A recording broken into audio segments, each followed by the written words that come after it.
On sent comme un froid entre Charles Michel et Theo Franken. Au cœur du problème, l'expulsion de ressortissants soudanais. Certains affirment avoir été torturés une fois revenus dans leur pays. Charles Michel a annoncé une suspension des expulsions, mais Theo Franken a qualifié celle-ci d'absurde avant de tweeter pour présenter ses excuses. Je lui ai présenté mes excuses. La migration est un sujet lourd et souvent émotionnel. Je travaille volontiers avec le Premier ministre. Ça va continuer. À la fin du Conseil des ministres, c'est la réaction du Premier qui est guettée.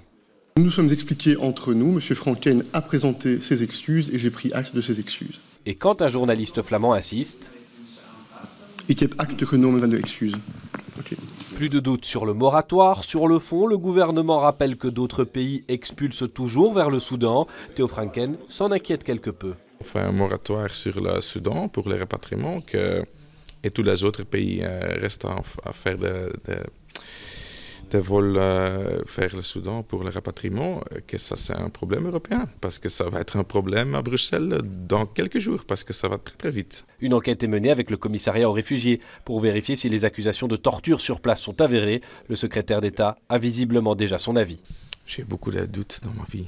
Après les recadrages, les excuses actées, les relations entre Charles Michel et son secrétaire d'État semblent tendues. La trêve de Noël approche, suivie par la période des bonnes résolutions. Et comme chaque année, on verra si celles-ci sont tenables.